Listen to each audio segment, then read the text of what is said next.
there, moguls. It's me, Marshall Sylver, your personal millionaire maker. Getting very excited about my brand new show. 2 hours a day, 5 days a week. I'm going to broadcast live to you. In the first hour of the broadcast, I'm going to give you content, information for better sex, more money, emotional, mental, physical, and even spiritual power. I'll also invite some of my cool multi-millionaire and billionaire friends onto the show to give you more direction, more advice, more strategies and gambits for having it all. The second hour is what I'm most excited about. It's when I get a chance to chat with you. Yes, you. Where you can call in, talk to me, ask me questions. And if you say the secret word of the day, you could win $5,000 cash. At the very least, if you're the most interesting call of the day, you could also win 10 ounces of freshly minted Marshall Sylver 999 fine silver. All of that and more. Brand new Mercedes-Benz sedan or SUV up for grabs. My personal Rolls-Royce Phantom up for grabs. All the knowledge to get everything you want and so much more. All you got to do is log in to the show to get information about its release coming up. 2 hours a day, 5 days a week, coming to you live from the bunker right here at Studio Money. I'm Marshall Sylver, your personal millionaire maker. Let me bring in our hypnotist, Marshall Sylver. It's Marshall Sylver, ladies and gentlemen, the world's fastest hypnotist.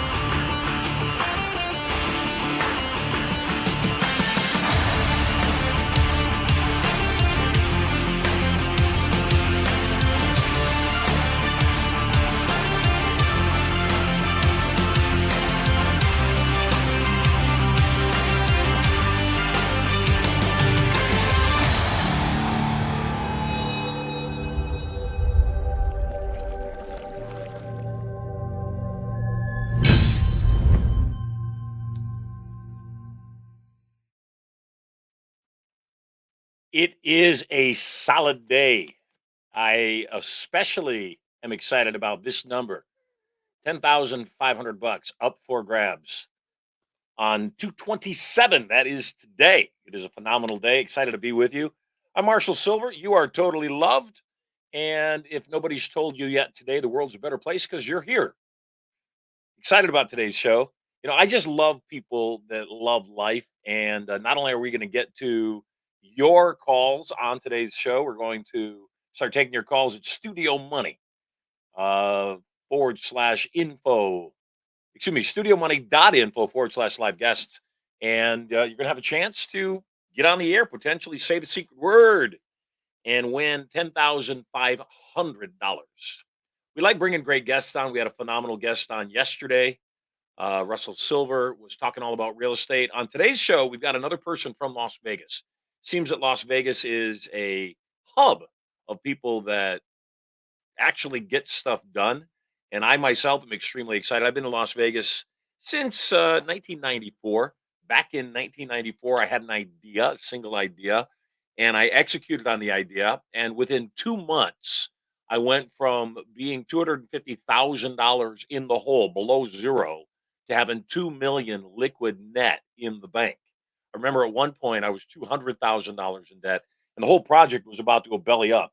And I was faced with a decision, and the decision was let it go belly up, walk away, admit defeat, or put another $50,000 into it and see what could happen. Well, as they say, the rest is history. I went and borrowed an additional $50,000. I figured in for a penny, in for a pound. Either I'm going to do this or I'm not. I put the additional $50,000 in, and as they say, the rest is history. What happened for me is it went crazy. We were spending over $500,000 a week on media, and during the time that we were running the show, it was running in 40 countries simultaneously and just breaking all records. We knocked Tony Robbins off the air. We knocked the Psychic Friends Network off the air because we could spend so much on media, they just flat out couldn't compete. One of the things most people don't stop and ponder, and let me know if our guest's in the studio. I know we just got him his link, so let me know if our guest's in the studio. One of the things that I don't think most people ponder is how extremely easy life can be when you put your ducks in their proper order. And what do I mean by putting your ducks in their proper order? Back in 1994, I had an idea. Like I said, it made me a couple $1 million in a couple of months. Ended up making $22 million net profit in the first year. And when it made that money in the first year, the first thing I thought was, gosh, what do you want to do? What are your dreams? And it had always been my dream to open up my show in Las Vegas. So we instantly moved to Las Vegas. And within 1 year was headlining on a major hotel in Las Vegas on the Strip. Not to mention that in California, if you make $22 million, you owe the state of California 13% on top of your federal tax. You owe the California government 13% just for the honor of actually living in California. So I moved to Las Vegas, saved myself 13% of $22 million. With that amount of money, you can buy a place in Las Vegas. You can buy a home on the beach in San Diego. You can travel back and forth in a private jet and live the life that you want to live. That's all I'm saying. Hey, I'm excited about today's guest for a lot of reasons. Dylan is not only just this remarkable human being, he's got a phenomenal energy. He's fun to be near. He's a brilliant guy, really smart man who has helped people make this transition to the digital age. We live in a time where terrestrial television, radio, and even print as we know it is not effective anymore. And the most effective forms of advertising are all digital. And nobody understands the digital landscape as well as this man. Please welcome to Marshall Sylver Live, Dylan Vanas. Dylan, welcome home, my brother. Glad you're What's with up, me. man? Good to be here. You look good, always smiling. I love your energy. You're in I Vegas right now, correct? I was just reading the chat. Some people said the volume is low. I don't know if we've corrected that yet, but I just wanted to give you the heads up. That looks like the audio dropped at some point a few minutes back. Are you on my audio there? So Now your audio is good. But maybe in the chat, maybe they can type 1 if the audio is working fine, because I just want to make sure everyone can hear and see. But Marshall, good to see you. Sorry, I just wanted to make sure that audio was good. Yeah. No, I appreciate you watching out for my back. Right immediately, you're taking care of me. So what a good man you are. So Dylan, tell me a little bit about yourself. I was looking on your social media. You just became a citizen in the fall of last year. Yeah, I did. Yeah. Yeah, I'm super stoked about that. Yeah, that's awesome, man. Congratulations. You're originally from Canada, correct? Yeah, I grew up in Canada, born and raised. I spent 20 some odd years there. And then, I met a girl and trickled my way down to the United States. Isn't that always the case, man? Yeah, It's always about a girl. I'm super grateful, though. I ran business from the time I was like 18 to like 23-ish in Canada. And it's a lot harder to do business there. Something about like the economic climate, it's just, there's a lot more taxation. United States, it's like you can pretty much, if you're just, doing good business, taking care of people, like you're going to succeed if you do it for long enough. And that's the great thing I love about this country. So many people are in similar circumstances in that they're in a place and they're going in two directions alternatively. They don't know what to do. They love their country. I love Canada very, very much. Some of the kindest people in the world culturally. Canada is just a very kind place. But I would agree with you. All the U.S. citizens that bitch and moan about our government being bad. Yeah, it's horrific. It is so bad. The Canadian government is worse. Trudeau is he does not care about his people. He does not care about the citizens of Canada. Biden certainly doesn't care about the citizens of the U.S., but Trudeau has not cared for a while. And you said it that people that are willing to work hard, people that are willing to do whatever it takes to succeed, should be rewarded. And so, what I wanted to point out with you, obviously the U.S. has a massive border crisis going on, and it's by design. And then you take people like you, who young, working hard. You do what it takes. You go through the proper channels. You come into the U.S. or any country for that matter. You do what it takes. You become a citizen, and now you can thrive. So I want to just compliment you. I want to congratulate you. I want to say thanks for being such a stellar example for human beings. One of the reasons I like you so much is you're a major suck up.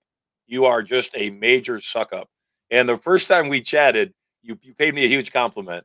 And if you don't know my sense of humor by now, that was a part of my sense of humor. You told me that you watched my webinar, Missing Piece to Millions, repeatedly, and you dissected it. And you pulled out the persuasion stuff inside of it. True? Yeah, and since then, that one training has made me over $20 million. Yay. Bravo, man. And, when you and I were chatting, I said that webinar in that particular presentation, if anybody just watches it, not even from the point of view of wanting to buy, what is in the webinar, just watching the webinar to see how it's structured, how it's laid out, and how it goes through its process of selling $1,000 ticket, that in and of itself is a training. In fact, we use that webinar and I break down all the elements inside of a training I do called Crushing It from the Stage or Screen. So tell me, what are some of the things that as you do now, because you have an agency, and so why don't you let my audience know, about your business, about who you serve, and about what you do? Yeah, sure. I run an agency. It's called Mindful Agency. Really, our ethos is just working with mindful personalities and mindful brands and helping them find their voice and share it with the world. So for us, we've done a lot of pro bono work with the right people. And, for people that are looking to blow their brand up, we're kind of like the go-to agency in that aspect. So I've been doing that for about 7 years now. I've had through entrepreneurship, several spin-off companies. I now have a software development agency called dopetech.com where we actually build apps for people. We have my education company where we teach people how to build successful marketing agencies called agencybox.com. So that's kind of like, where I'm at, and I make content. I have a podcast just called My Name, and, I love connecting with people just like you and kind of hearing also how people became successful. And what is it that drove you to this? Obviously, how old are you now? I'm 29. You're 29, and you've been in this business for how long? About 7 years. So I What started. is it that you could do anything? Clearly, I mean, you got model good looks. What is it that attracted you to working with agencies and software? Well, so my first business, I don't know if even this, and I don't talk about it a whole lot, but my first business was very, very weird, and I guarantee I'll be the first and last person ever to tell you what my first business was. Now, it wasn't selling drugs, although that was my high school ventures. My first real business, I was selling a live animal called a sugar glider. Have you ever heard of a sugar glider before? Are those little tiny monkey they look like squirrels almost? Yeah. They're effectively a flying squirrel. They have webbing from their arms to their legs, and so they can jump basically like the length of a football field and glide. And they're tiny, right? They're small. Yeah, so they fit in your pocket, Right. and you can literally put them in your pocket and walk around with them. And so what we do is I built a whole team around this in Canada where we would literally travel from city to city, set up booths at conventions and fairs and pet shows and festivals, and just educate people about the animals and sell them. And so, in my first year and a half, I made over $1 million in sales as like a 19-year-old kid. I'm like, what the heck? Like, I just hit a gold mine. So that was my first ever business. And that led me to learning a lot about what I want and what I don't want in life, and kind of the business I want to build and the business I don't want to build. And I don't want to be living at a Motel 6s, traveling the country in a broken down ambulance, because that was my life for about 4 years. That's funny. And what are the creatures called? So they're called sugar gliders. They're, when you train them the right way and you bond with them properly, they'll live about 12 to 15 years. So almost the same lifespan as a dog. And that's why people love them, because people who maybe their house can't have a dog, or they don't want to have a dog, like, this is a great alternative. And so that's why people love them so much. Very cool. So Yeah. you did that for a while, and did you have any success doing that, selling sugar gliders? Look, I mean, a 19-year-old kid, I remember one day after an event we did, it was like a week-long event. We used to dress up like Crocodile Dundee, like, like the fishing shirt with the pockets and cargo pants with these big pockets. And a lot of the stuff, imagine we're at like festivals and stuff. It's like a lot of cash. So I'm walking in my cargo pants with these massive pockets on each side. And I've got like $45,000 in cash in my pockets. And like literally, the only place that's open after we finish the workday is like Denny's and IHOP. The bar. Yeah. Exactly. So I'm sitting at Denny's at like 11:30 at night with $45,000 in my cargo pant pocket. Literally, there's like bills, like almost like protruding out.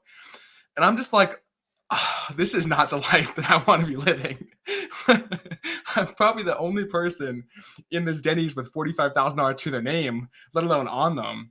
And so, Yes. that's when I kind of went on this. Ordering Ordering 80,000 grand slams. Yeah. Or what's the thing? The sandwich, the grand sandwich. Yes. So I just took I took about four months off of pretty much not working at all. After that, and I just like, what the heck do I want to do with my life? And I'm seeing courses and ads online and all this stuff. I'm like, there's got to be a way to like turn eyeballs into dollars for me using the internet. And that's when I was like, okay, like I know how to run social media. I could figure out how to run ads. So I kind of just like concocted this idea based on like the ads I'd seen in some YouTube videos where it's like, I bet I could find someone to pay me $3,000 and I'll go help them set up a funnel and run ads to it. And so I just started doing that. And I kind of found my niche in real estate marketing, oddly enough, where I would like work with real estate agents, apartment communities, home builders, and I'd run ads for them and build funnels. And that was like the first couple years of my marketing journey where I was literally just helping local businesses, local real estate companies do marketing. So I don't know if it's necessarily super interesting, but then in 2019, something happened. This dirty little word, I don't know if you've heard of it. It rhymes with COVID. And what happened is it really shut down so much. It actually proved to most companies that being online is not some kind of luxury, but it's a necessity. Right. And so just like, this right now, like this broadcast, we, go back 4 or 5 years ago, like, it'd probably be a different world. Less people maybe tuning in, or maybe we'd be doing it sitting in person. But all these local businesses got destroyed. It's not realistic for a mom and pop shop to overnight figure out how to run ads and build funnels. And so at that moment, I realized, okay, there's something here. Like businesses need help and they need it now. And so I created my company Agency Box basically as a vehicle to train other people to go help these local businesses. I was working with a gym at the time. They were paying me like $3,000 a month. And I went and Googled. I was like, how many gyms are there in the US? And I realized there's over 115,000 gyms in the country. And I'm like, okay, if every single one of these was working with me, that'd be hundreds of millions of dollars a month. I can't handle that. So I started training other people through Agency Box to go out and work with these companies and help them optimize their online presence. So flash forward a few years, we've helped over 4,500 agencies that use our platform and have gone through our trainings. I still run my own agency, Mindful Agency, and this is kind of, where we're at now in 2024. What's the majority of the product type of the people that your clients serve? So you have Agency Box. Obviously, the software gets sold to agencies, and then agencies go out to serve other people. Your initial service was real estate professionals and gyms. Yeah. And then you said, you know what, we're going to start serving the agencies that serve these people. Is there any kind of a vertical or a niche or a business type that more agencies serve than others? So I'll tell you, the most successful agency owners that work with us, they're serving business owners that have higher ticket services. So, think of like cosmetic surgeons, even chiropractors work, dentists, doctors, that's in the medical space. And then even local businesses like pool companies, HVAC companies, really any local business, with the exception of the areas we see people not succeed in, like working with restaurant companies. For example, there's a falafel shop out here in Vegas. If you've ever had falafel, there's a good chance you've been there. I walked in there, I met the owner, and I asked him what he was doing for marketing. This is like early on when I was getting started. He's like, yeah, I'm running my own Google ads. Just last month, I spent about $13,000 on Google ads. And I was like, dude, this business should be 100 times the size of what it is if you spent $13,000 a month on Google ads. But what's happening is every falafel is $5. In order to make a return on that investment, he has to have a lot of customers come in to break even on that. He has to have roughly 2,000 to 3,000 people come in. So anyways, we see a lot of people succeeding in those those verticals that are higher ticket services. Very cool. So tell me a little bit about what your software does. So Agency Box as a software, it's kind of the backbone of agencies. So there's a lot of tools out there that people can use. Go High Level, for example, is one of them to help kind of manage your clients. But there isn't really a perfect tool for an agency owner to manage their own business. So that's where Agency Box comes in. It's like the tool that, as a marketing agency owner, I'd always dreamed of, right? I can manage my clients here. I can get leads. There's actually like a way to get, two tools in there for you to actually generate new prospects. Then once you kind of have the lead, you close them by managing them in the CRM. Then you can actually fulfill it. We have white label fulfillment services. You're obviously familiar with white labeling, right? Of course. So, just basically my services, I give them to other agency owners that they slap their logo on and they sell them as their own. So it's kind of like the full ecosystem of owning an agency, where you don't really need any technical experience, but you can just come in and use all the services to get, to build your business. I like you a lot. and when I like somebody, and when they like me, I prefer to have really honest conversations. So I'm going to say something. I have no idea how you're going to respond. I Okay. predict you're probably going to agree with me. Most agencies are questionable. They are suspicious. They are suspect. They are flat out, in many instances, criminals that don't do anything. So my position as somebody that hires agencies and likes working with people, when you find somebody honest, when you find somebody that actually delivers results, they're a diamond. They are invaluable. They are a partner you want to keep around forever.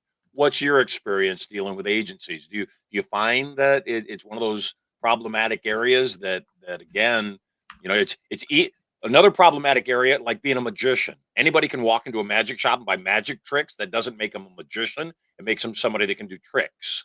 Same thing with an agency. It doesn't make somebody a good agency. It just means they can take your money, they can place your ads. Doesn't mean you're going to get a result. What are your thoughts on that? And by Yeah. the way, I know I just threw a lot at you. I guess short answer is I agree with you. Right. The truth is agency owners. There's a guy named Ty Lopez, and he came and created a program where he taught people an SMMA, social media marketing agency. And he had so many. In fact, he's a phenomenal marketer. He was able to sell the crap out of that program. But what happens is when you have a 17-year-old kid learning how to close people in marketing services, but doesn't know how to get people actual results, it kind of created this wave of business owners getting burned by someone that's promising the world and can't deliver. Now, that was 7-8 years ago. Now, if we look at what's happening now, there's this very interesting cycle. Even as an agency owner, I see it, where a client comes on. This happens with every agency. I hear this with all the clients who come to me after being burned by someone else before, and they come to us and they're actually happy with the results we deliver. They say this. They go to an agency, they get assigned a senior account executive. The senior account executive helps work with them. They get results for a couple months. Eventually, a new client comes on, a bigger, more important one. That senior account executive goes to work with that client, and then a junior account executive comes and slides into this person's work. The results start to decline, and then they look and say, okay, well, as the client, they complain.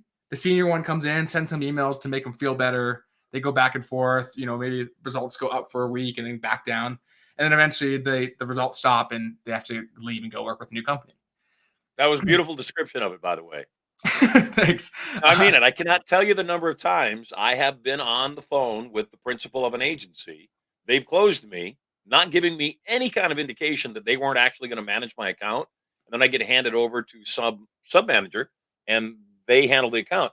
Just so that anybody that's an agency or any kind of a service provider, just so you know, a guy like me who wants to spend money, knows I got to spend money to make money. I don't care if you hand me off to somebody else. What I do care about, though, is that you tell me. And you tell me what your intentions are. Because if you'll do that, it's not a shock, and I'll be okay with it. I'll respect you. I'll say, hey, Dylan, you're a busy business guy. I can't imagine you would manage my account for this price at a premium. Maybe you'll take it on as a personal account, but I can't imagine you would do it, at the same rate everybody else is being charged. I'm cool with that. But I think that the biggest challenge for agencies and professionals in general is a lack of of clarity, a lack of transparency. Yeah, I think that's a big problem with a lot of businesses. I believe that the definition of a good leader is someone who can disappoint people, but slowly enough to keep them happy the whole way. And so, and I say that in jest, but the truth is, You is don't. that No, you don't. Actually, you're not saying that in jest. It's the truth. so, But look, you're Canadian, so you're so kind. You got to apologize for telling I'm the so truth. sorry. Yeah. Exactly. So with you, for example, I know that your programs and ways you work with people, it's like, the more interaction they get with you, the higher the price goes up, right? Your time is valuable. You could be spending that hour, going and spending it with your family or doing something to grow your business. But if you're going to dedicate this to work with a client, there has to be a fair compensation there, you know? People pay for access. Exactly. So I think that when it comes to agencies, it's all about managing expectations. We changed something about 3 years ago that literally changed everything in my agency. It was called, we send weekly updates no matter what, even if there's no update or you're fired. And it's like, even if, hey, I don't have an update for you, but just want to let you know we're working on it. Clients appreciate that because the worst thing to do is you do all this work for someone, but they don't know it's being done. There's no update or communication happening. And then they're like, well, what the heck? You guys suck. And they're going to go, write a bad review and go off to the ether. So I think expectations and communication with this business or any business is critically important in order to actually make it a win long term. Tell me about your software. Tell me, obviously, Agency Box is used by agencies. I approached you, and the first thing I said was, do you white label? And then the second thing I said was, can you apply this software to other things? So you mentioned Go High Level. A lot of people use Go High Level, phenomenal software. Obviously, a lot of people are using on the marketing side of things, ClickFunnels. How does the Agency Box software compare to Go High Level or ClickFunnels? ClickFunnels and High Level are amazing tools. I have to acknowledge, Russell Brunson for creating ClickFunnels. He really created. I think one of the best things you can do in kind of business is create an industry. And Russell Brunson, mad respect to him, he created the whole industry, funnel hacker, all this stuff. Now, what's so fascinating is if there's any marketers in the house, obviously I know you understand this, when they had not adapted for several years, for a long period of time. And Go I ahead, was fat using, and happy. what's that? Fat and happy. Yeah, exactly. Fat and happy, right? Because the thing is they had thousands of people. I think, the number I heard was about $50 million in recurring revenue is what they had built up to at the peak. So they had thousands of customers paying their $100 a month plan. But what happens is you can kind of coast that. They weren't innovating and developing. Go High Level came along. And as an agency owner, when I got shown Go High Level for the first time, I was like, oh my gosh, this is amazing. I put all my business into it and all my clients onto it. And it's an amazing tool. And they've raised tens of millions of dollars. They've done a few different rounds. They're continuing to grow. And I don't think anyone, including ClickFunnels, has a chance to compete with them. Sorry, Russell, but ClickFunnels 2.0 was a big failure. And I tried using it. I wanted to love ClickFunnels. I was super loyal to ClickFunnels. But the thing is I was wearing my funnel hacker shirt every day to the gym when I worked out. But you didn't innovate. And when you don't innovate, someone else who is innovating is going to leapfrog you and continue to crush. So with that being said, for me, I don't look at let's compete with this company that's raised tens of millions of dollars. I don't look at, let's create a funnel builder software. Simply our tool is a way to get more leads, manage your operations in your company, and then fulfill your marketing services. The evolution of this is we will go and work with all businesses. Right now, we've just focused on agencies, but as we've mastered it, we're going to expand. And, I think that if we can help more businesses and go broad, it's all the better. Yeah, of course. What you watched Missing Piece to Millions video. You enjoyed the sales techniques that I utilize in there. You leveraged some of those and said, I'm going to use these. What are your thoughts on the distinction between remote learning, like we're doing right now, digitally, and live? What do you think? Is there a difference? Is it the same? Should people bother getting together in person? What do you think about that? What's your philosophy on that? I teach a very specialized piece of knowledge. I teach subconscious reprogramming as the foundation of what I do. Part of subconscious reprogramming and really effective people that are good at it is an ability to have massive empathy. Obviously, it's one of the skill sets and key ingredients to a great marketer is being able to view the world from somebody else's eyes. So, my experience, the best work that I do is always in person, bar none. But something like marketing and something that is more pragmatic, in my opinion, you don't need to be in person. Again, you take a look at somebody like a Gary V or a Ty Lopez, as you mentioned, or a Grant Cardone, and they have built their entire careers because they were smart enough to make the transition from terrestrial over to the digital realm and recognize that the digital realm is the place that we've moved to the point I just toured a TV station the other day that's up for sale. And the TV station that's up for sale was a thriving station a couple, 15 years ago. Hmm. And now the building, it's not being used for anything. In fact, it's sitting kind of dormant and they're pretending to use it for tax reasons, but they're not really using it. And part of the reason they're not is again, I was on the Howard Stern show 6 times in person. And when COVID came, Stern put his studio in his house and now never leaves his house, does his complete radio show from his house. Robin will be at another location, the guests will be at another location. So here you got a major broadcaster like Howard Stern, who also realizes there's no real reason to be there in person if it's just this kind of delivery. If you're not doing anything that requires, surgery where I'm cutting a scalpel into somebody's body or like in my work, subconscious surgery, then there's no real reason to be there in person. Not to mention the fact that it's a whole different set of scalability questions and cost, questions when it comes to doing business. Yeah, the I just opened up a podcast studio here in Las Vegas, called Origin Studios, and for us, it was really a way for me to justify having a whole entire studio without having to, fork out a ton of money for it. Like, let me get clients in, let me have it kind of pay for itself, and if it turns into a profit center, even better.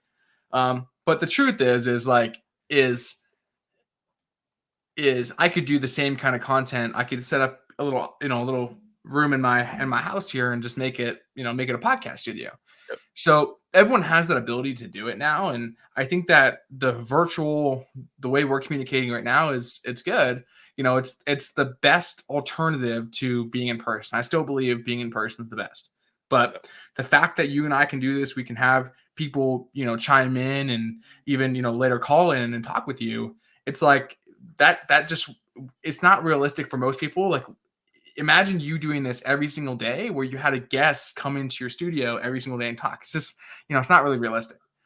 So we do this. Even the largest news stations, Fox, MSNBC, all the fake news that's out there. They even do these interviews like this, right? They'll bring in a financial expert and they'll jump in on Zoom.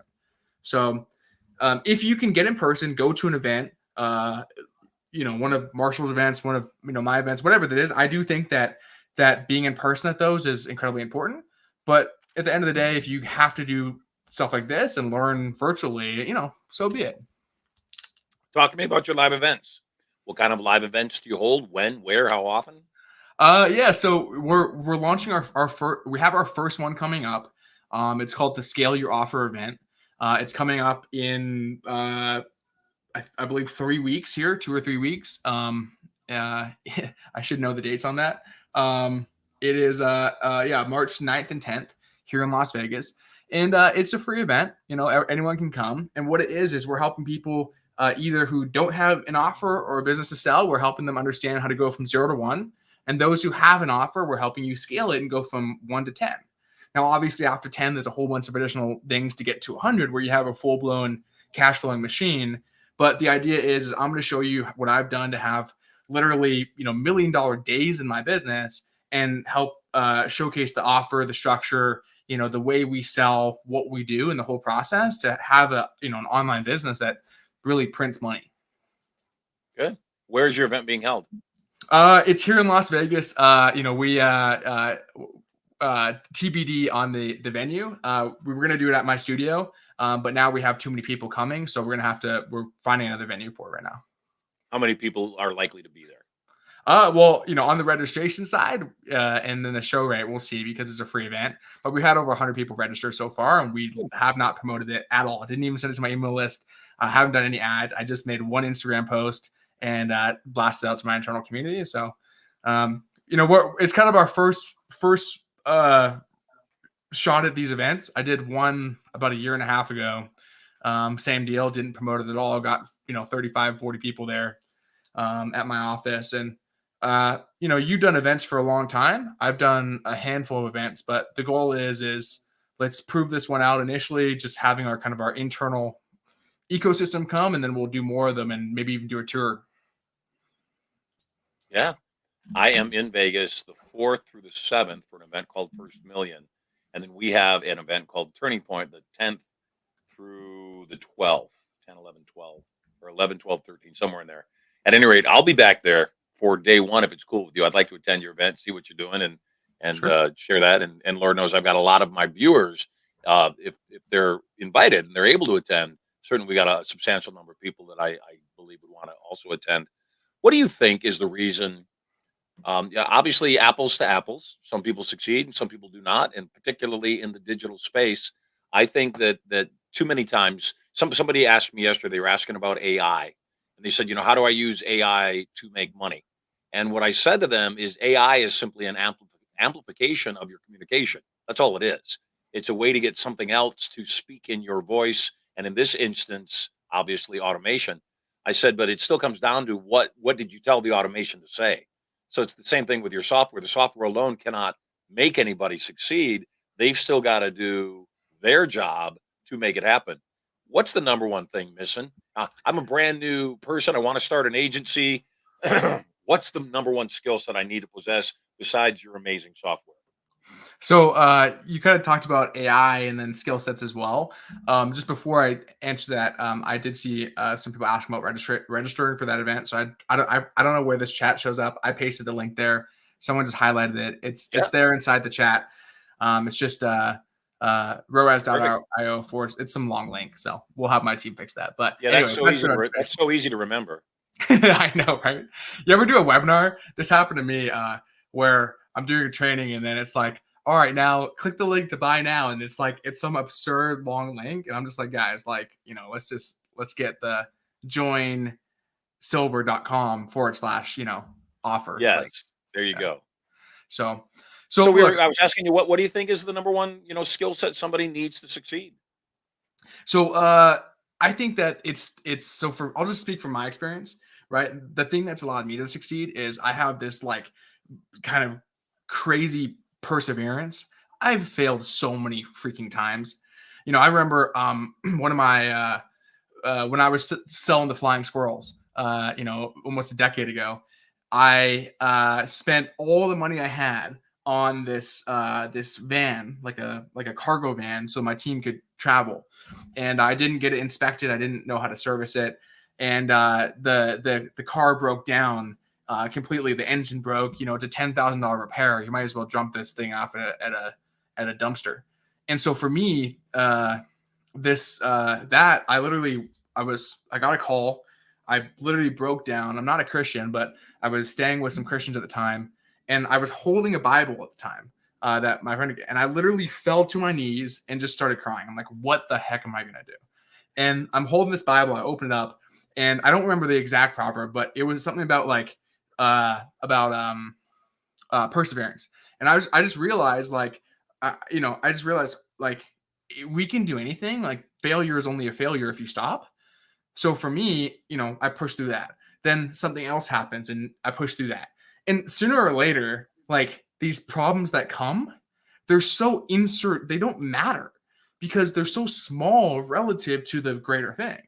So a car breaking down now, for me, it's all right, let's figure it out. Yep. You ever I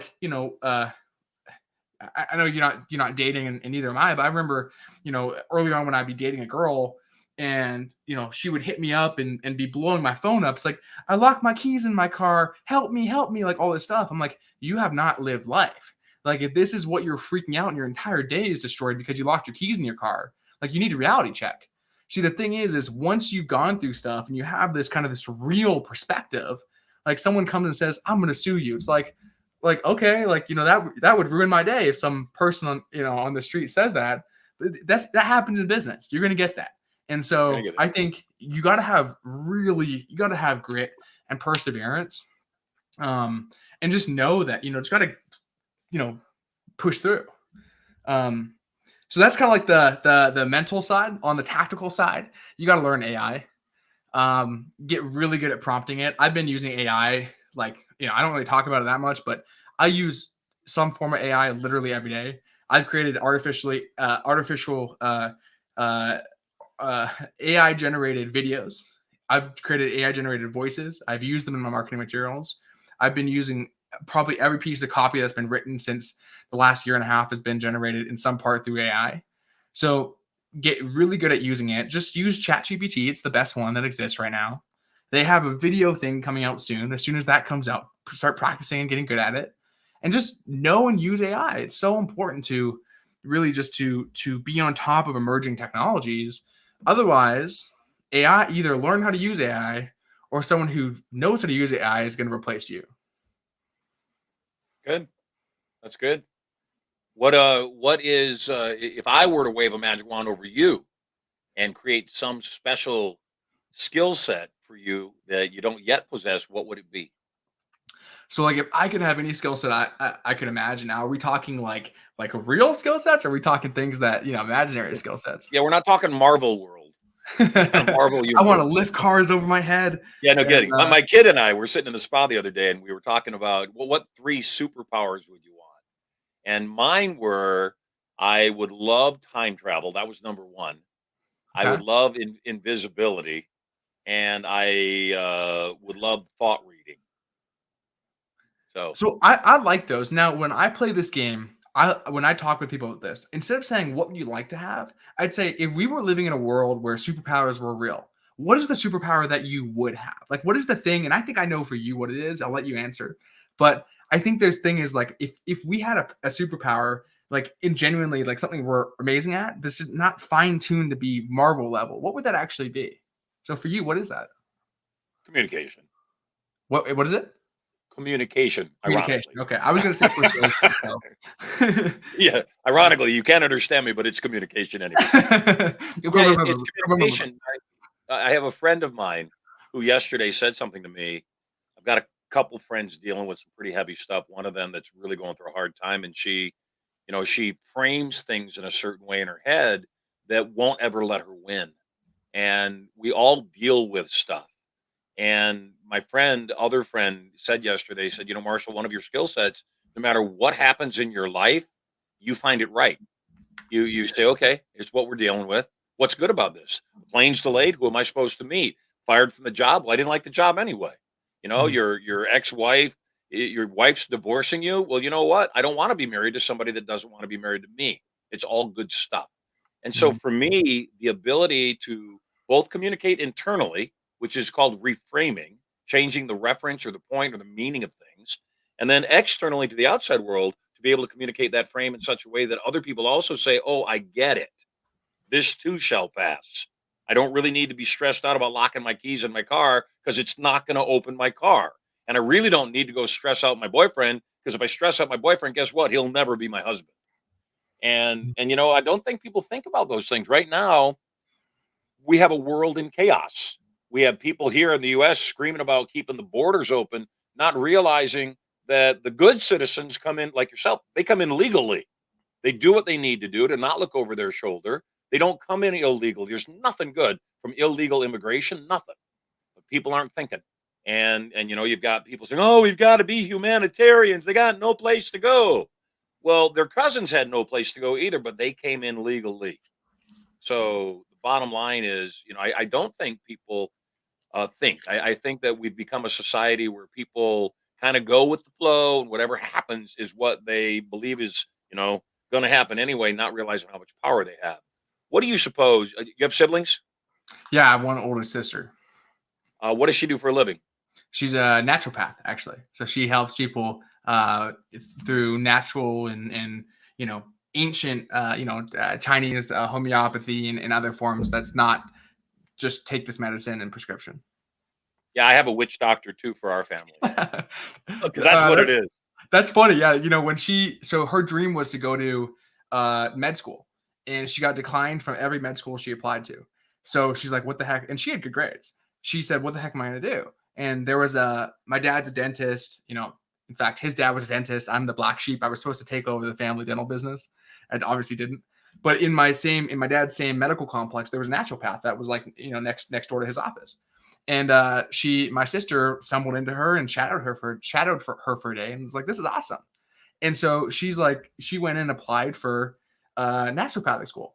Literally the exact same day she got accepted for naturopath school, her dream med school called back and said, "Hey, there's been a mistake. You've been accepted." And so now she got faced with the challenge. Obviously, you know how it ended up. Which path do I go? And as soon as she chose naturopathic school, our whole family called her a witch doctor. So, so Yeah, you know, we have one a thing. witch doctor. She's actually an MD, but my wife goes there, and my wife comes back with bottle filled with potion and little sprays and Is she in salt Vegas? rocks. She's in Vegas. She's phenomenal. What's her name? I don't know what her last name is. She goes by Dr. Sid. Okay, I'd And love a connect if she's someone that I'll is connect you taking because her this client. woman's great. And I'm not one for salt rocks or new agey kind of stuff, but I subscribe very much to the supplements that she gives and the potions that she has my wife take so that she can give them to me. So I subscribe to that very, very much and always am looking for the natural path toward things. I quit drinking alcohol last July, and your body goes through a lot of changes, especially my body, because I drank my alcohol, I drank your alcohol, I drank everybody else's alcohol. I drank more than my share. And so when I stopped for about a month, I had these ridiculous sugar cravings. And it was just because I was replacing the sugar.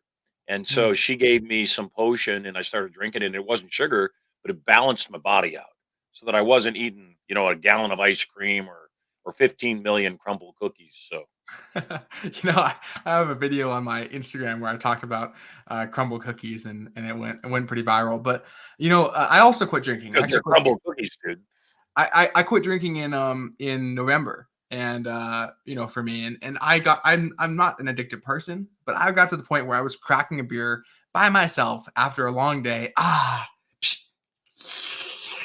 And it's just, what am I doing with my life? So I set certain income targets. I said I'm not going to drink until I hit these income targets, which I haven't hit yet. But I probably, once I hit them, I probably maybe I'll celebrate with a glass of champagne and then back to work the next day.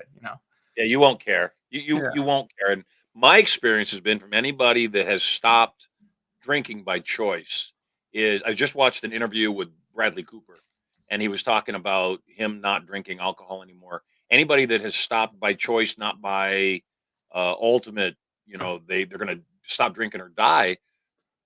I cannot describe to people how much better I feel.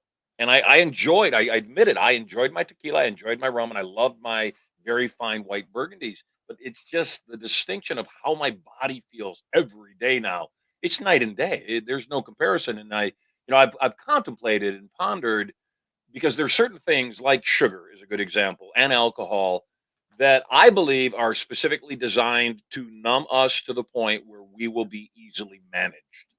And I think that that's why the sugar industry is substantially, uh, there's a substantial amount of money coming from the government that subsidized sugar and candy and alcohol. People don't understand the subsidization of things are what causes people to actually do things. Vegas, no, nobody's heading to Vegas where you live, where I live. Nobody's heading to Vegas if somebody tells them it is guaranteed sooner or later you will lose in the casinos. Guaranteed. And nobody wants to know that, even though on a subconscious level, we all know that. We all know that the casinos aren't built by winners, they're built on losers.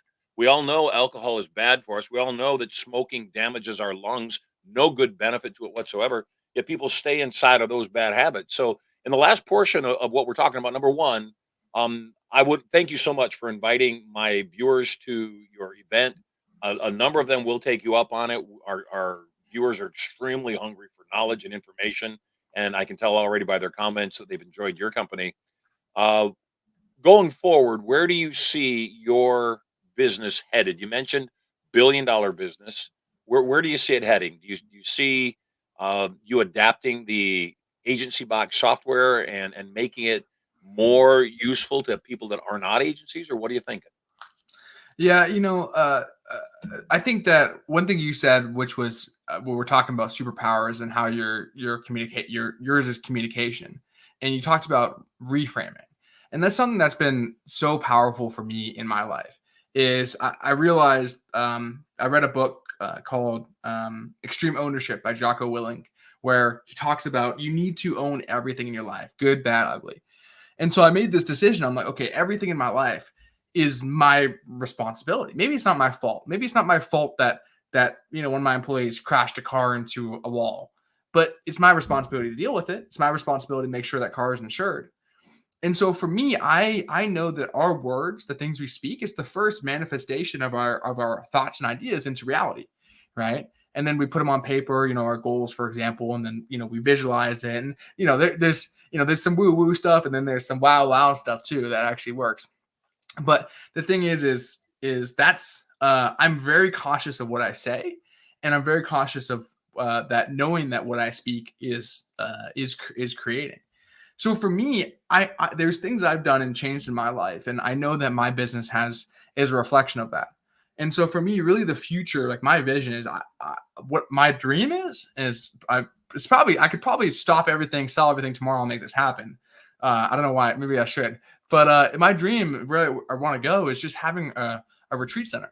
I just want to have a sick piece of land with on a lake where we can have jet skis and boats and wake surfing, and we can have ATVs and all these fun toys where we can explore and have fun, rope swings and all that, and then come back and we can, grow and hold masterminds there and events. And really, for me, that's my vision, my dream, is having a place I love hosting parties, a place to host people and help people grow. So whether it's in my current company or something that changes in the future, that's really what I'm creating. You're gonna love my Vegas home. It's 17,000 square feet, sits on an acre and a half. We've got a putting green. We've got a skateboard park there. We've got a full purple tennis court. We've got a half basketball court. We've got a 120,000 gallon swimming pool, diving rocks, water slides, cold plunge, red light sauna, spa, so much more.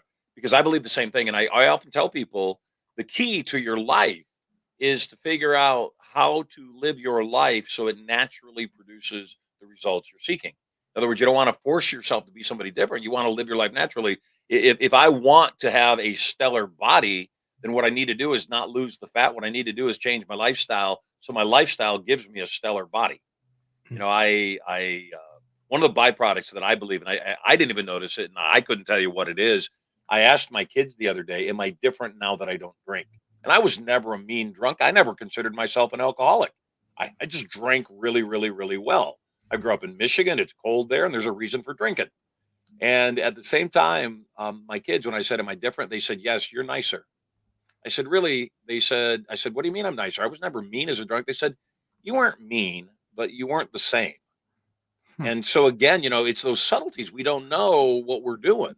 And now, because I obviously, this show to me is that voice to speak into somebody's ear and say something that will help their day be better. Just watched the video, and it was this black guy, and he was attempting to read from his phone. He said, "Forgive me, I don't mean to cry." The message that he was reading, though, was, don't yell at your kids when they go to bed. They won't sleep well. All they'll think about is you yelling at them. Don't yell at them in the morning when they get ready to go to school, because, they're going to go to school. They're going to have all this anger inside of them that you put on them because you yelled at them no matter what they did. He said, "You are the voice that rings in their ear, rages in their head all day long." Make sure that voice is something that builds them up. And when I watched the video, I thought, yeah, as a parent times a billion. As a person, though, as we interact with each other, that's the key that I think most people aren't paying attention to. Is that, again, you and I are going to be fast friends. We're going to know each other for a long time. We're going to have a lot of fun together and support each other. But you don't know what impact you have on somebody else's life. And so, it's kind of like when you saw the ClickFunnels software or you saw the Go High Level software, you said, "Oh my gosh," and your brain immediately filled in the blanks and said, "This is going to be my future." You mentioned at the top of the call you've made over $20 million doing what you do. You're 29 years old. You're knocking it out of the park. What's what's the big dream for you? What's the big plan? Yeah, I love helping people. I love supporting people. Whatever I can do to make that happen. You talked at the start of this show, and also kind of just a few moments ago, about immigration and the border stuff. And there's so much happening outside of our control. And I pull up Twitter or my whatever it is, and we're inundated with this toxic stuff. And it's like, there is Chaos. a certain, like, I agree with you. Like, the immigration stuff is an absolute nightmare. And we should not be supporting people coming through saying, seeking. I don't know if you like, if you They're look not. into it. They're not seeking asylum. That's a lie. No, they're not. And if you look They're not. into it No, too, they're criminals. In fact, other countries have said Venezuela said we're sending you people from our prisons. Do not send them back. So again, forgive me for interrupting, but I'm passionate about people that do the right thing in the right way. yeah, the thing is at the border, there's these camps, right, where people go, and they're basically in these camps, like a holding camp before they get sent out or interviewed. There's people handing papers there, telling them what to say to the border patrol during their interview. You have to say you're scared to go back to your home country. You have to say you're seeking asylum. You say this, say that. So they're all coming in with these narratives. And like you said, there are people sending here now. For what reason? We can go down a whole rabbit hole of why. But the point of it is, like, okay, this is happening outside of our world, right? This is happening outside of my bubble.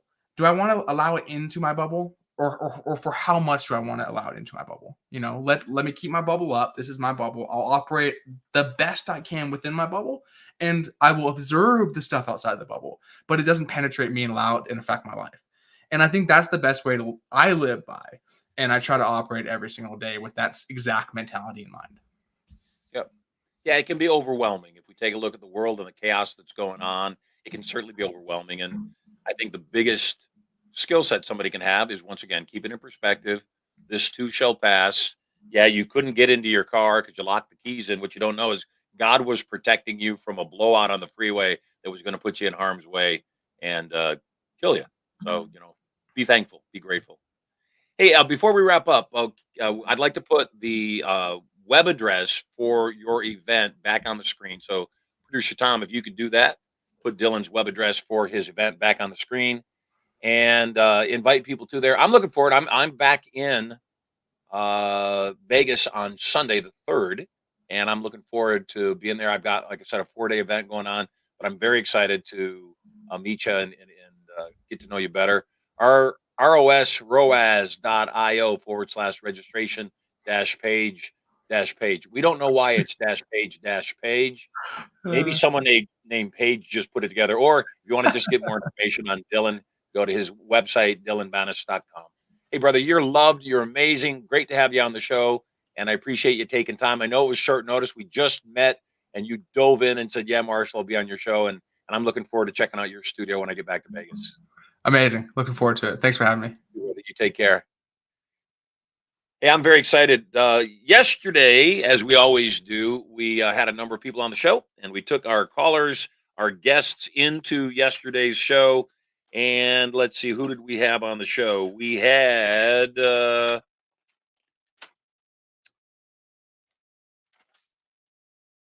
Eloise, Dr. Eloise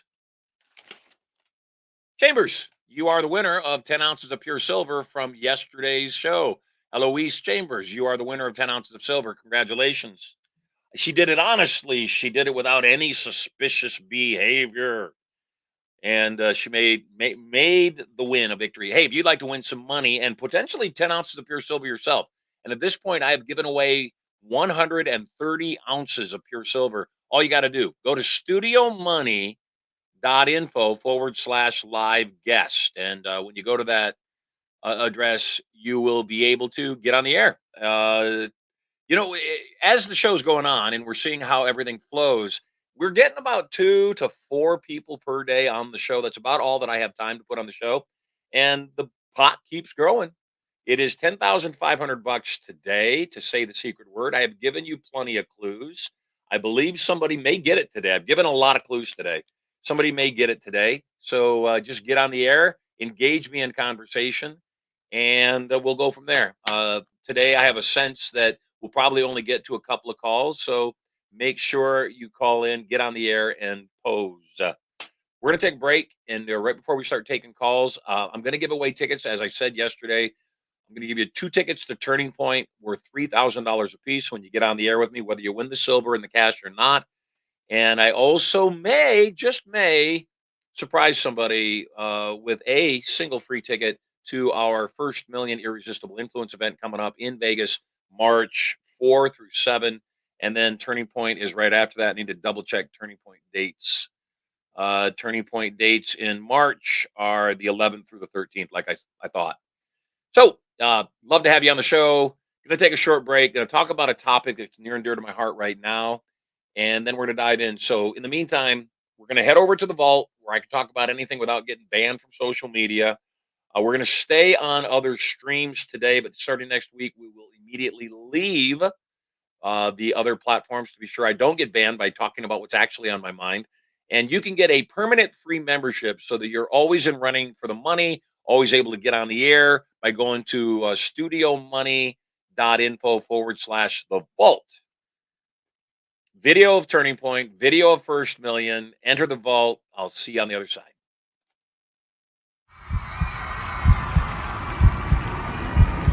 Turning Point, a total change in direction for the better. Who here is ready for a turning point? You absolutely have to have one. Put them high. The 2-day Turning Point seminar is different than any other program in that it does more than just teach you the skills for your relationships, wealth, and power. It also programs you on a subconscious level to put those skills into immediate use.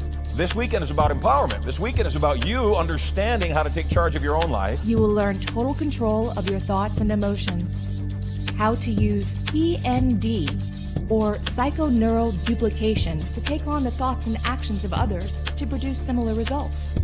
Whether it's losing weight, changing habits, being a millionaire. When you think what a millionaire thinks and you do what a millionaire does, you'll produce similar results. You will learn to program these powerful tools at a subconscious level for immediate and lasting results. Your conscious mind is what's called your critical factor. It's the mind you're using right now to determine whether the information I'm giving to you will work for you or not. Your subconscious mind, on the other hand, is merely a computer. It's non-critical. It doesn't even have the ability to make judgment. So all trance, hypnosis, reprogramming is setting aside the critical factor of your conscious mind and non-critically accepting suggestions. And empowering. To make a fear vanish, you must experience it fully. As it helps you create your life exactly the way you want it. Bring your family closer. Find the love of your life. Create strategies for wealth. Learn irresistible influence and so much more. Because of the intimate nature of this course, seats are very limited. Register now before your life passes you by and there are no more turning points for you. Tens of thousands of people have learned this information and are using it daily. You don't get angry if you get fired from your job and you know that within 2 years you will be a multi-millionaire. It's your time. There's a way for you to win this game that is different than how you're doing it, and it works. It's your life. When you learn how to do that, you become more powerful, and power is for use. It's your turning point.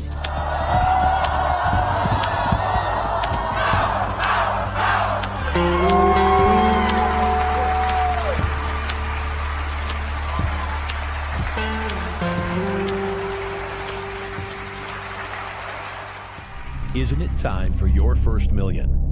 Wouldn't it be wonderful to be able to do what you love and learn how to monetize that on a 7-figure level? Do you want to know exactly what you need to do and what not to do to have your biggest year ever? If not now, when? First million.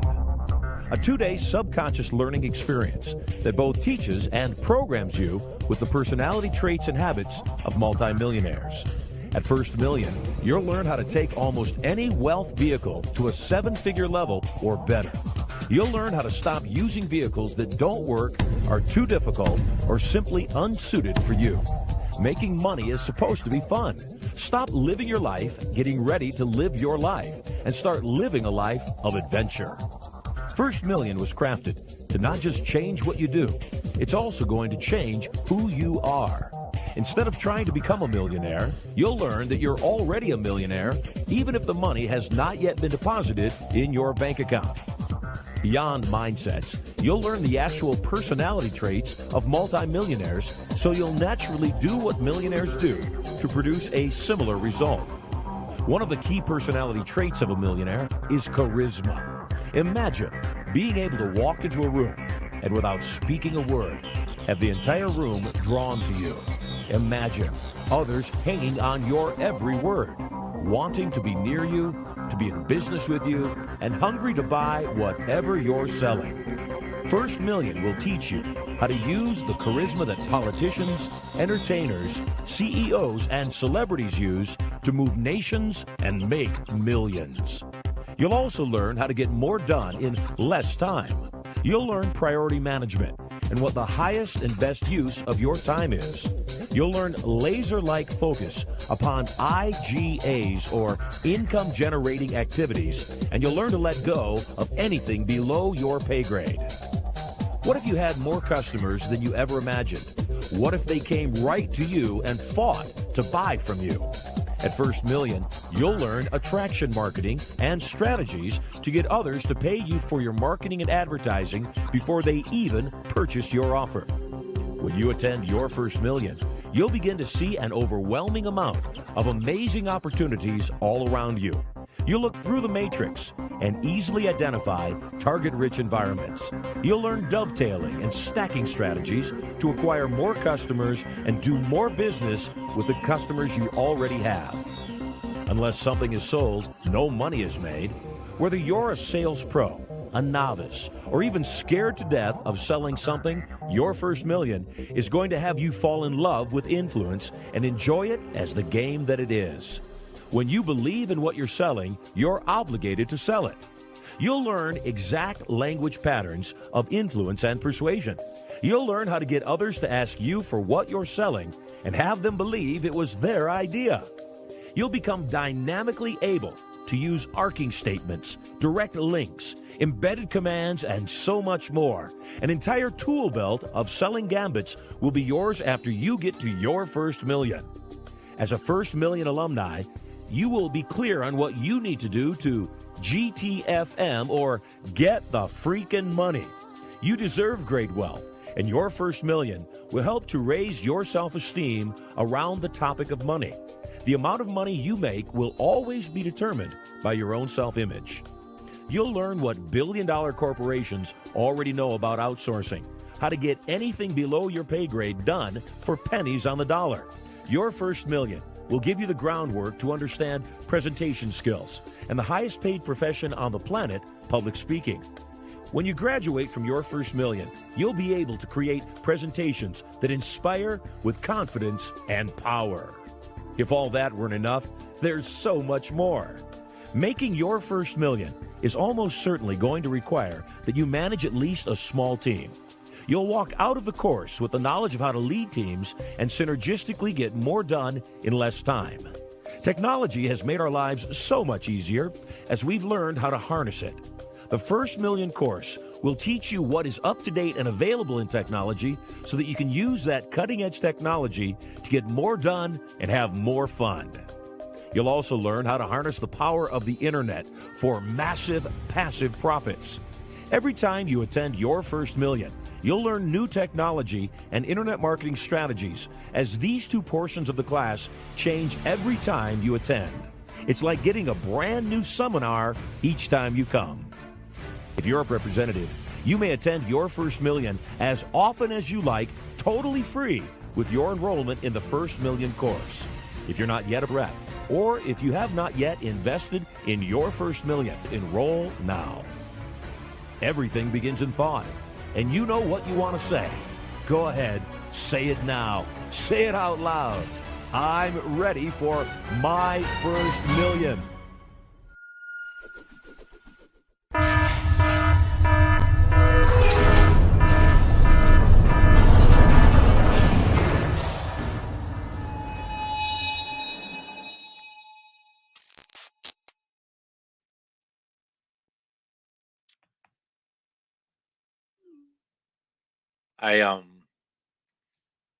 I'm sad today. I know this is not the normal motivational show that I do here. I'm sad. Yesterday, um, I had a very close person in my life that repeatedly was saying, "I don't want to be here anymore," and that was hard enough. I don't know about anybody else. I've gone through times in my life where it was just hard, so hard. I remember there was one point in my life where I was going through a divorce. I was married 11 months, and the divorce was taken 4.5 years for all sorts of complicated reasons, mostly to do with money. Mostly that the ex didn't want to settle and wanted to draw it out as much as they could to get as much money as they could. So the marriage of 11 months was taken 4.5 years. That was bad enough. I was getting attacked by the government, and I was being threatened with 27 years in prison for something I hadn't done. Be very certain in this country, in the world in general, in this country for sure, you are guilty until proven innocent. Do not think otherwise. I was dating the girlfriend from hell who was cheating on me and was stealing money right off my dresser when I would get up to go for my run every single morning. And I didn't break up with the girl because I my self esteem was so low at the time that I thought that if I couldn't make this person that is a thief and a cheater love me, then how could I make anybody love me? And I sat on my front step in the morning, 6 a.m. I would drink my latte. My general manager would come and I would cry on her shoulder. I would lament the attacks and all that was going on. Well, come to find out that the general manager was embezzling over $1 million from me. And the only reason she got away from it got away with it was that she was pretending to be my best friend. All that stuff going on, and it was just overwhelming. And I remember there was a period for about maybe 45 days that every night when I would go to bed, I would wake up, I would go to bed, and at night I would pray to God, God, take me in my sleep. Take me while I'm sleeping. Take me painlessly, just take me. Um, and then when I didn't die, I'd wake up in the morning and the first thing out of my mouth would be bang, because I was so upset that God hadn't taken me overnight. I was unwilling to commit suicide because you, there were people that counted on me. And I knew that if I took my own life, number one, probably wouldn't end up in heaven. But number two, there were too many people that were dealing with things that I believed if, uh, if I said, if I passed, they would say, well, if Marshall Sylver couldn't handle it, then how can I be expected to handle it? And so I didn't commit suicide and I got through it and it was tough. And now I look back on that whole period of my life and obviously my life is blessed. I have the best wife in the world. I have the best kids ever. I have phenomenal health. Thank you, God. I live a life most people don't even dare to imagine. And my life is massively blessed. And I am very, very, very, very, very grateful for that. Yesterday, somebody that I love very much was dealing with all that angst and all the stuff that comes up from time to time in people's lives. That was challenging enough. Here's the reason that I'm almost in tears today. And I'm going to do my best not to cry today. Yesterday, a dear friend of mine for over 25 years, very close friend of mine, I helped him lose over 200 pounds.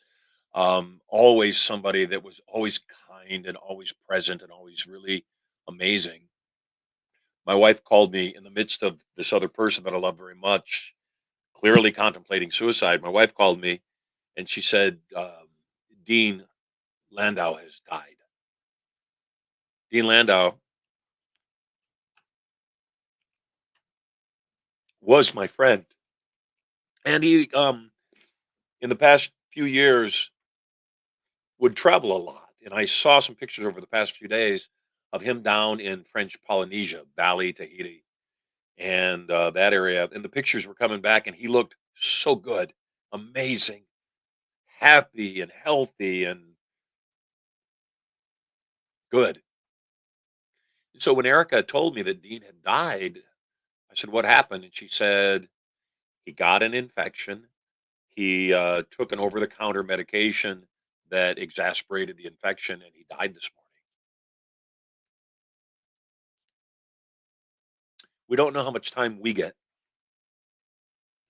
We don't know how much time the people that we love get.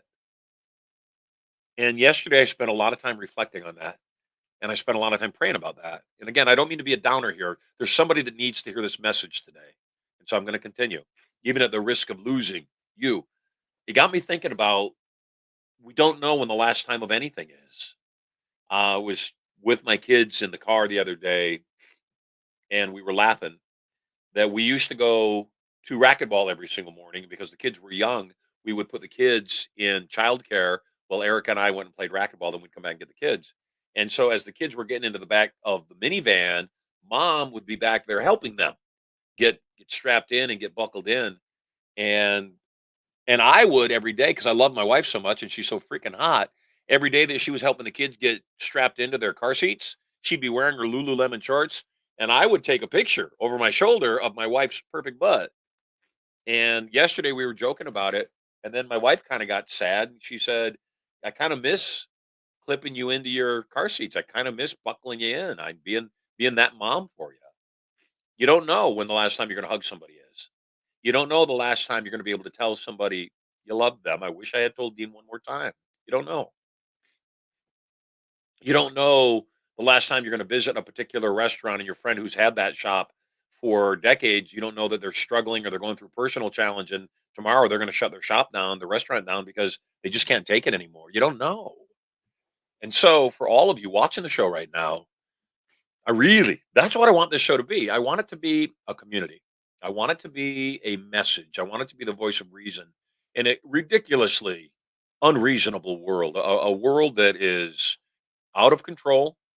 It is crazy. It is not sane on any level. We've got boys thinking they're girls, girls thinking they're boys. Our own government is sending billions of dollars to other countries to protect other countries when our own country is going to crap.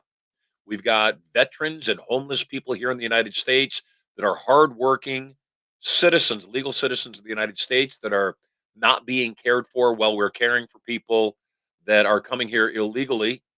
A large number of them criminals, a large number of them uh, being kicked out of their own countries because their own countries don't want them. And we've got so much chaos going on. I want this show to be a voice of reason. I want this show to be a place where you can come to and at least for a couple hours a day, you'll have somebody remind you that we're in this together, that we can make it happen together. So today, I'm going to do something I've not done. This is show number 12 of Marshall Sylver Live. I dedicate this show to my friend, Dean Landau, and the incredible kindness that he was and the light he was in the world. And I challenge the rest of you watching the show. I challenge you. I challenge you to be the person somebody else looks back on and says they were kind. They were kind. Means everything, doesn't it? You don't know if I was in a business meeting a while back, and please forgive me. I'm probably destroying my career right now. I remember years ago, I was in a business meeting, and one of the other people in the business meeting, there was myself, my team, and then the other people had half a dozen people on their team. And one of the people, every time I'd say anything, would shoot it down, would find some negative thing to focus on. Forgive me. And it got to the point where it was obnoxious. It was clear the person just anything I said they were going to say something negative. So at the very end of the meeting, everybody got up to leave, and I'm a hugger. I reached out to start hugging people, and I reached out to hug this particular person, even though they'd been nothing but grief during the entire meeting. I gave him a hug, and when I hugged him, he said, "Well, I'm not really into hugs." And when he went to hug me, his arms went tight against his body. He started to look kind of like a T Rex. And when I hugged him, his body started shaking. And it was the weirdest thing I've ever experienced. And I said, "Are you okay?" And he was like either going through a panic attack or something was happening. And he started crying. And I said, "What is wrong?" He said, I don't really, I don't really hug, and I don't remember the last time I've gotten a hug from anybody. He said, I don't remember the last time I've touched anybody. Wow. I said, well, you thought my hug was good. Her hug is even better. You should hug her. And he went, yeah, yeah, yeah. And I watched this person completely transform in front of my very eyes at the very end of the meeting. And I saw him become different. And before he left, he stood in the doorway and he said, Marshall, I apologize for attacking you. He said, I realize I resent you. I resent your happiness. I resent your success. I resent your positive attitude. He said, you made me realize there was nothing I was going to do that was going to impact your world in a negative way. True. True. You don't know what impact you'll have, and you don't know how long your friends are going to be here. So be kind today. Hey, I want to talk to you. StudioMoney.info/live guests. Get on the air. You might win 10 ounces of pure silver. You might also win $10,500 worth of cash for the secret word. Greg, you are live and on the air. Welcome home. Hey, Marshall, how you doing? I'm sorry for your loss. Thank you. I miss him already. Where are you calling from? I'm calling from New Jersey. Cool, man. Where are you? What are you in your house? Yeah, I'm in an office. Fantastic. What do you do? I do IT work. I've got a And I great also, friend of mine in New Jersey that does IT work. oh, very cool. So what's your question? So I wanted to ask you about your movie Trans. Yes. How do you I have a love copy this. of that movie? I bought it just like you say in this movie, I wanted it and I made the call. I called your company, even though it wasn't on the website. It's And not. I said, do you guys have any copies of this? I'll pay whatever it is. And you did. And you sent it over. This is about 3 years ago. And very nicely, you also, whoever was in charge, I don't know if it was you, threw this in as well, which is really cool, I thought. This little Yeah. USB flash drive. Yeah. And I appreciate that. I thought that was pretty cool. But You're this very movie well. is so awesome. And I just have a few questions if you don't mind. Yeah, go ahead. So, did you ever get to screen this movie? We never screened it. What happened was COVID hit. That's not true. That's not true. We screened it once in a theater, and I showed it 3 times at my live events. Always had a lot of fun, but then COVID hit. Right now, I am seeking down in Southern California, San Diego County area. We are looking for a new building, around 30 to 50,000 square feet, to put our brand new studio in. And the intention is that Tranced, the movie that hypnotizes you, will be shown on Friday and Saturday nights, kind of like Rocky Horror Picture Show. I don't know if you've ever That's been to Rocky awesome. Horror. Yeah, I don't know if you've ever been to Rocky Horror Picture Show. People go, everybody dresses up and they throw toast and they throw rice. My vision for Tranced is that you'll go see Tranced. The movie will be up on the main screen, and there'll be 2 side screens on either side of the main screen, and there'll be 2 people roaming the audience with mobile cameras. So that while you're watching the movie and it's hypnotizing you, the cameras will show people in the audience on the 2 side screens that are also getting hypnotized so that they can enjoy the experience as well. Oh, that's awesome. Oh, I really hope that becomes a reality. Now, in the times that you were able to screen it, did you get a good reaction from the audience? Did Oh yeah, did it work? Because it looks like it would always, work. Yeah. Oh, always, that's yeah. awesome.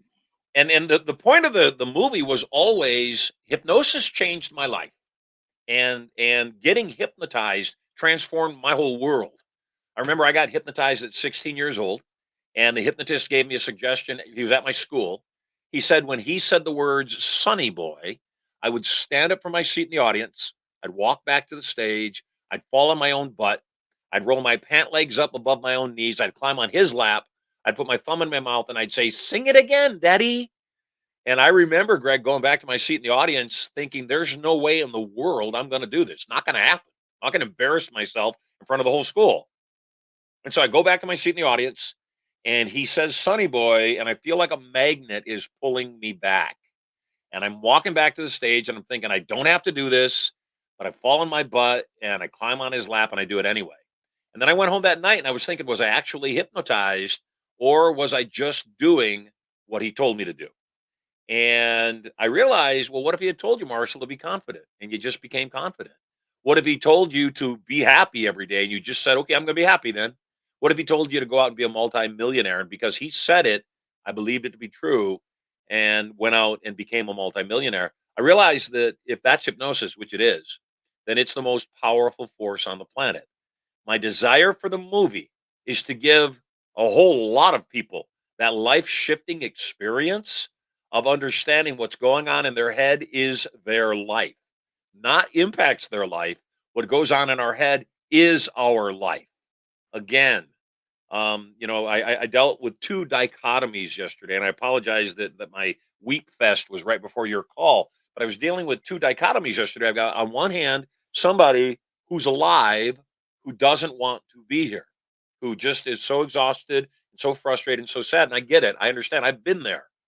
Then I got someone on the other hand who, at the moment that I find out about their death, I saw photos of them, and I told my wife when I saw the images coming back from French Polynesia, I've never seen him this happy. He looks so happy.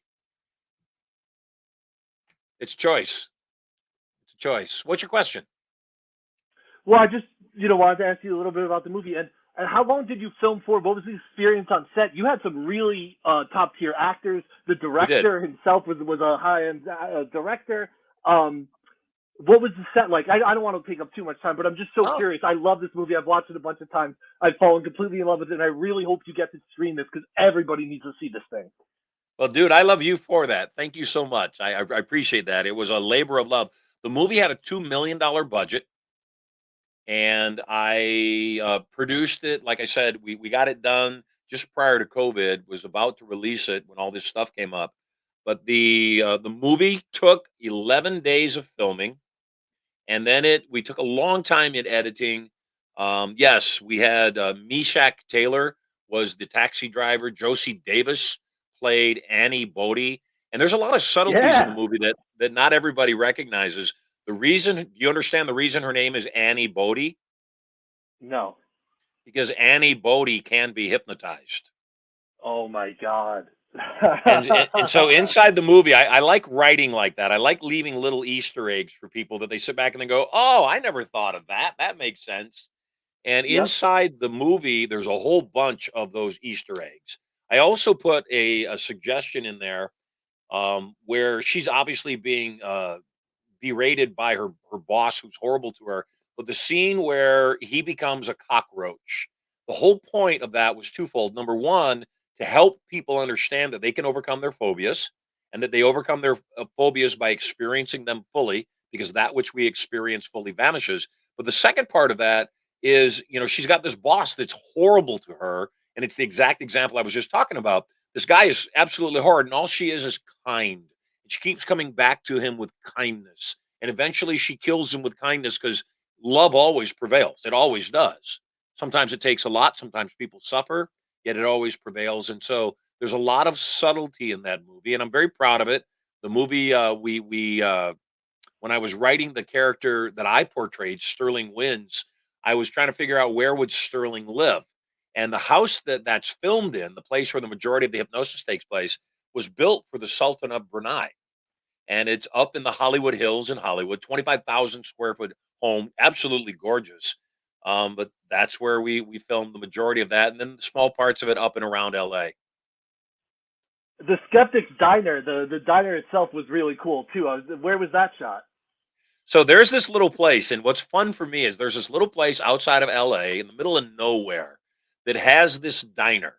And it's not a real diner anymore. It's only used as a movie set. It gets used a lot. So my wife and I will be watching any number of movies, and all of a sudden I'll go, "Oh, that's the diner. Oh, that's the trailer park on the backside of the diner that they use for that particular scene." So it's a little place in up in LA, northeast of LA, and like I said, if you watch carefully, you'll see this particular location in a lot of movies. Oh, that's so cool. That's so cool. And I do love all the Easter eggs in there. And I do love, at one point there's a number, like a 1-800 number. And I called the number because I always do that on when TV shows do that. And it's never, even years later, it's never there. It still goes to Certainty Inc. And I was like, this is awesome. And I'm sorry, I don't want to take up too much time. I know this isn't the normal kind of talk that you have on your show. But I do want to mention a few quotes from the movie that I thought were really powerful. And I think this movie, as much as as much as and it's not a gimmick, but as much as there's a goal of trying to hypnotize the audience and everything. There's some really good messages in here. And one of my favorite quotes was, "Judging anyone or anything by appearance alone takes away your power." And you have so many quotes like that that are just like so great, and they really mean a lot to me. So I just wanted to thank you for this movie. Yeah, well, dude, you just made my day. Oh, I'm glad. Yeah, you just made my day. I'm going to remember you for a long time, and I'd like you to win the silver today. So that's my vote, because Thank again, you. you just did exactly what I was talking about, Greg. You took time out of your day. You didn't really have a question. All you wanted to do was make my life better, and it's people like Absolutely. you. It's people like you that make the world a better place. So thank you, thank you, thank you, thank you, thank you. I was having a challenging day. I wasn't sure how I was going to deal with it, and you just brought me a boatload of joy. I'm very grateful to you. Oh, that's awesome. Thank you so much. That's amazing to hear. And your movie and your creativity have done so much for me. So appreciate it. Well, I'm looking forward to seeing you soon. You have 2 free tickets to Turning Point. I would love to have you come out sooner than later. We got one coming up in March, and then we're back in Vegas in May. So you are my guest. Please come join me. Bring a guest of yours, and I look forward to transforming your life even more. All right. Thank you. You bet. Take care, my friend. Well, how cool is that? How nice is that? Somebody just doing what they need to do to be kind. StudioMoney.info/live guest. That's all you got to do to get on the air with me. So, as I said, I was talking about this concept of last time you do something, you don't really know. I look back on my last margarita. I remember the margarita. I remember it because it was late at night and my family was just getting home. And by the time they got home, I was pretty buzzed. My knee was in massive pain, which is why I didn't go out with them that night. I stayed home because my knee was in such bad shape. And then when they came home, I just realized this is stupid. This is not a way to heal your knee. This isn't working anymore. And I just said, I'm done. And a lot of people that I've told I didn't drink anymore have said, oh, yeah, the first couple of months are really hard. Bradley Cooper, when he was asked in the interview I watched right before I came on the air, the interviewer said, oh, that's so hard. And he said, no, not at all. It's beautiful. Because there's a point where we don't force ourselves to do anything. In fact, bottom line is there's no such thing as willpower. The question you got to ask yourself when you want transformation is that who do I need to become? Who do I need to become so that this action isn't forced, that this action is natural? If I was indeed the best husband in the world, I wouldn't wait for my wife to apologize. I wouldn't need to be right. I'd rather be happy. I see we've got affiliate income girl mentioning that the movie, yes, it's a movie that we had not yet released. It is up my sleeve, fully produced. In fact, we've already started working on its sequel. We're very excited about that. One of the things I want to also point out to affiliate income girl is something that not a lot of people know about this show, and that this show is a revenue stream for some people. And what the revenue stream is, if you refer people to the show that I then invite to Turning Point, or then decide to come to Turning Point because they heard me talk about it, when they come to Turning Point, if they buy Turning Point and you referred them, you make a 30% commission. If they go to Turning Point and they got free tickets from me, but you referred them to the show and then they got tickets from me, you're still coded to them, which means you get 30% of anything they buy at Turning Point. May not seem like a lot. My average sales at Turning Point are better than $10,000 per person. So what's that mean? If you referred somebody to Turning Point and my average sales are a minimum of 10,000 a person, 30% is $3,000. That means you could be making $3,000 per person you send to this broadcast that then goes to Turning Point. Not difficult, pretty simple. All you got to do is refer people to the show. Their lives will be better. My life will be better, and everybody will win. We have Ryan Stewart online. I wanted to ask about his business. Ryan, welcome to the show. There we go. Hi, Marshall. Hey, How you Ryan, doing? welcome home. Hey, it's good I'm to be always home. awesome. I'm always Well, awesome. yeah, I'm sorry for your Where, loss, where, man. where, where are you calling in from? I'm actually calling from New York. Very cool. And what are Yeah. you working on today? So I'm a content creator. I'm kind of an all-purpose entrepreneur. I mean, it's kind of, I get embarrassed when I talk about it because I'm like 43 and I still haven't figured out what I want to do with the rest of my life. I've done everything from sales to I mean, multiple small like businesses, everything from being a just like an internet flipper, if you will. I've done the garage sailing thing. I've followed the Gary V. I mean, it's like literally garage sales, bro, garage sales. It's just been kind of my thing. And it kind of turned into where I'm starting to do some content creation and produce some podcasts and things like that. But I keep finding myself in situations where I follow advice that I hear, which is to build a team and find partner with people and collab. And every time I have done that, it has gotten me to a point where I feel like I'm in positions where none of those things feel like partnerships. They end up feeling more like everything I have. Now I'm running two businesses, not just one anymore. I'm the one who's always in the lab doing the work while they're on the golf course. And it's been really a struggle, and it's really messed with me emotionally and mentally to like find that motivation to just cut the cords and be able to just do this stuff all on my own. Like I used to always have success. And I don't know where that shift happened, where I became so needy and clingy that I needed partners. I needed other people. How do you break that mindset? How do you reprogram yourself to get back to what used to work? And why does it seem so impossible? Good questions. First and foremost, yes, I would recommend you don't have partners. Yeah, I would recommend you don't have partners. I know it feels overwhelming at times. My experience has been that again, I think I'm a good partner. I also realize that sometimes not everybody else has the same work ethic that I have. And I don't have the same work ethic somebody else might have in a particular given area. I'm not one that likes to get on the phone and pound the phones on a regular basis. People that do that have a specific skill set. And I have massive admiration for people that are able to and willing to do that. I also know, though, that the same people that might be willing to pound the phones and get that job done may not want complete insecurity as far as their income is concerned. Meaning, as an entrepreneur, as a business owner, nobody guarantees me a living. As you know, if you're watching the show at all, I'm losing money every single day doing this broadcast, and I won't stop.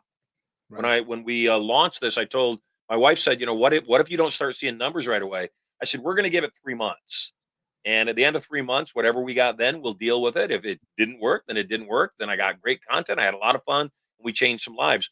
I said, but you cannot expect things to pay off right away. That said, the other side of the coin is this: a lot of times people come together in partnerships and they're both desperate. They're both in need of making money instantaneously, and they're both really almost desperate. And so because they're both desperate, they're both trying to survive. It's not a really good place for either party. So what I tell people is you want to eat chicken while hunting elephants. And what I mean by that is you want to find something that can be a cash cow, even if it's not a major cash cow, something that can provide a little bit of revenue, but it's consistent, it's predictable, it's you're eating, is I guess what I'm saying. And so when you do that, and then finally, with me, I had to acknowledge I'm not a good partner. It's me. I'm the one that's not a good partner.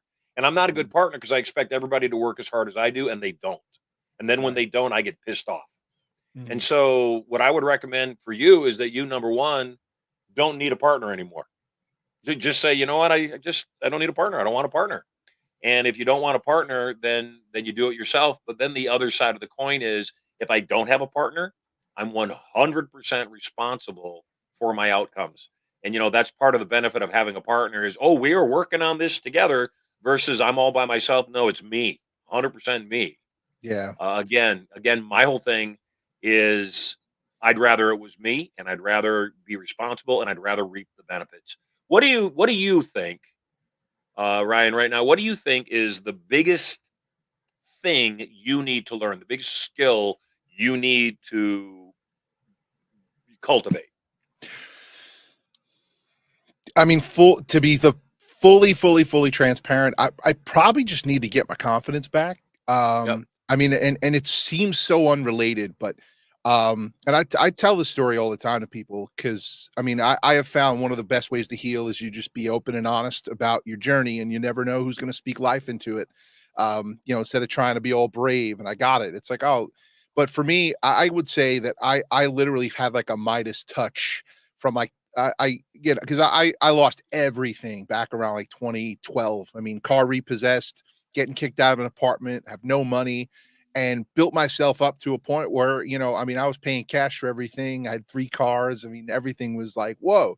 And I figured out that it was me. I had this confidence. If I have the skill set, I can do this.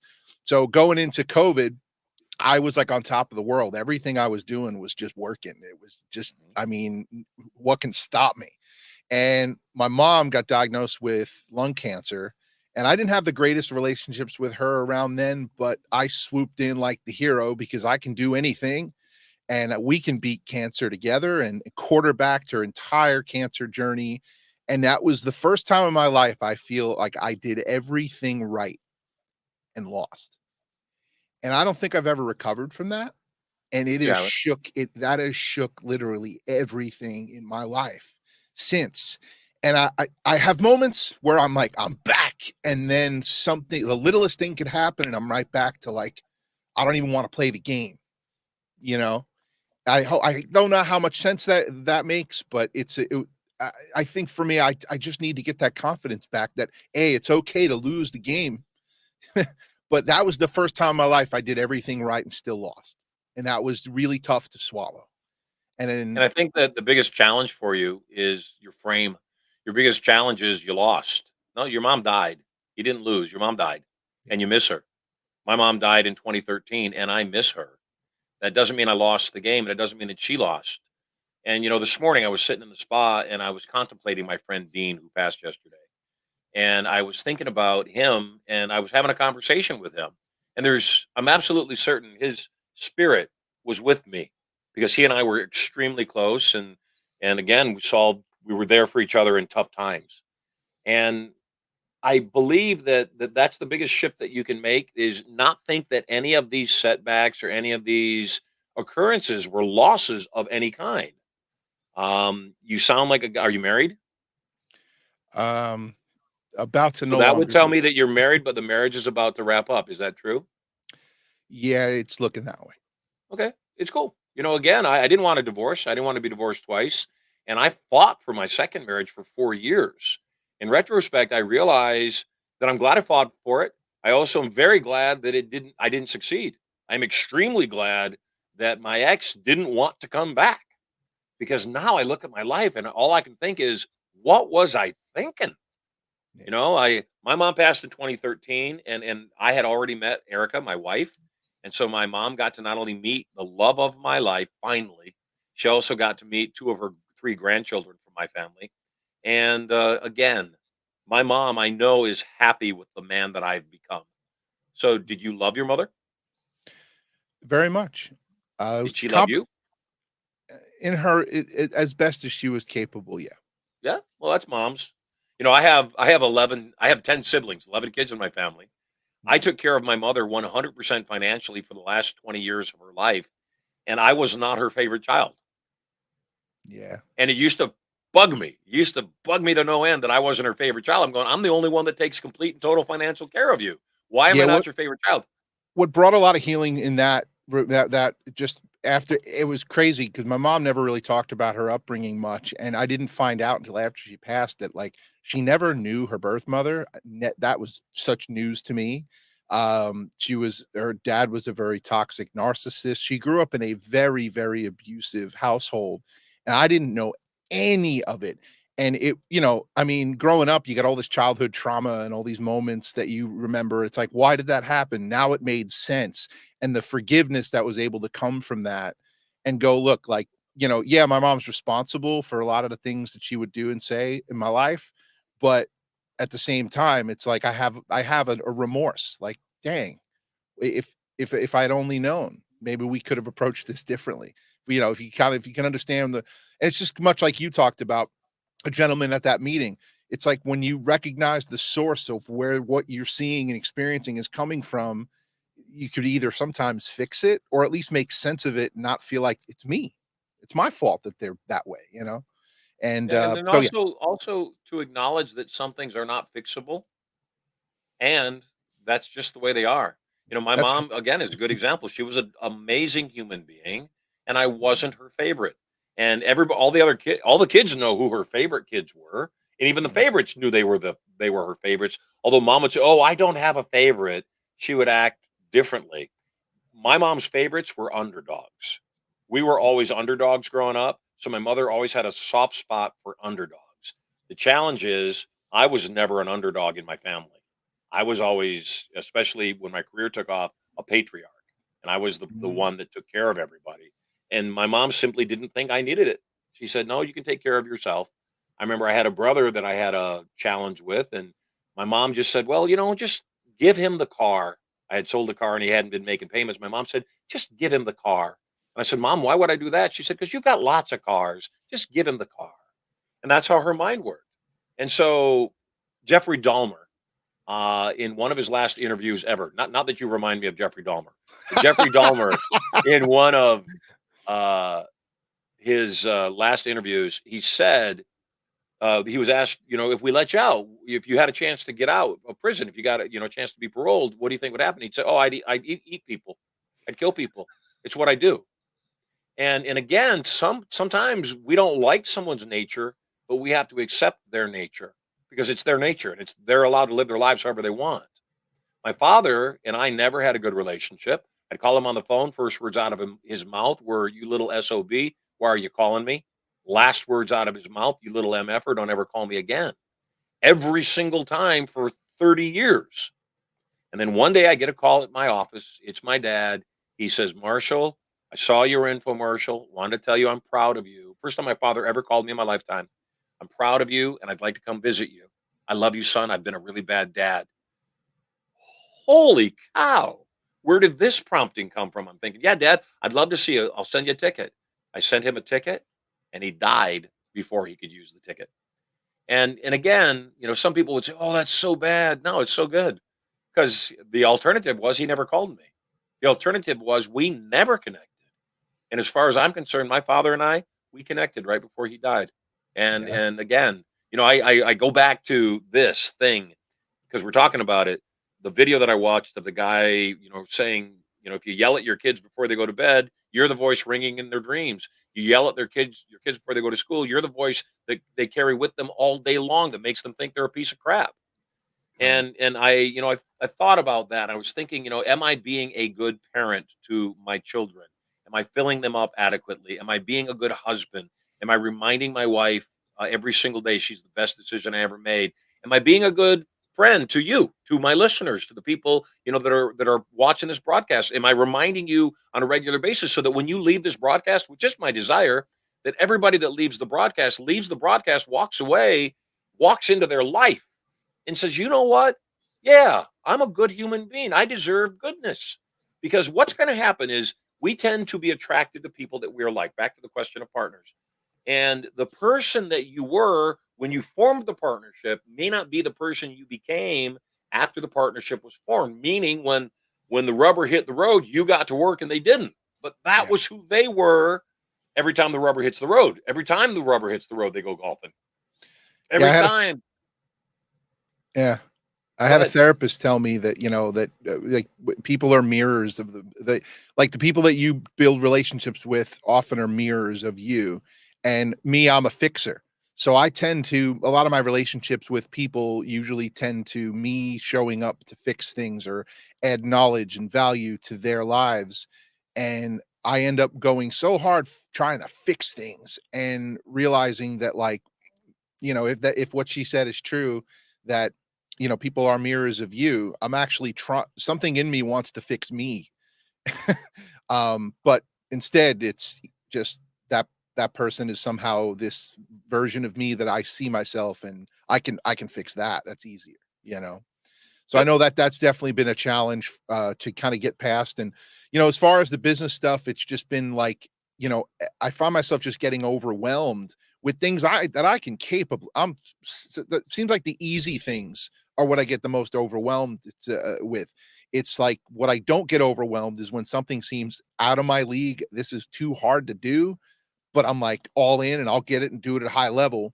But the easy things that I know that I can do, I just seem to not have this weird this weird sense of like overwhelmness that comes, if that's even a word, that comes when I'm going to try to take care of those things or pursue those things that I know will work, that I know will keep feeding the beast, if you will, keep the machine going. And I don't know how to just truly reframe that in my own mind on a daily basis. So that's, You I know, guess, the crux of why I'm here. I use the analogy of a cup half filled with poison all the time, and that if you try to drink the glass half filled with poison, you'll die. It's poison. If I pour water into the glass and I fill the glass up, now it's half poison, half water. If I drink it, it's still the same poison. I'm going to die. At the very least, I'll get sick. That is for sure. But if I keep pouring water into the glass, it starts to overflow. It starts to dilute. And if I keep pouring enough water into the glass, it completely dilutes all the poison out and it's pure drinking water.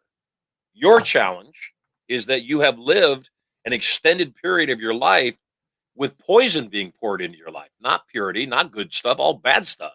And because all that poison has been poured in, then when you go to live your life, you're just filled with poison. And so, how do we stop getting filled with poison? We pay attention to the three major contributors to what's going on in our head: the people we hang out with, our friends, our family. I have family members that I love dearly and I'd love to spend time with them.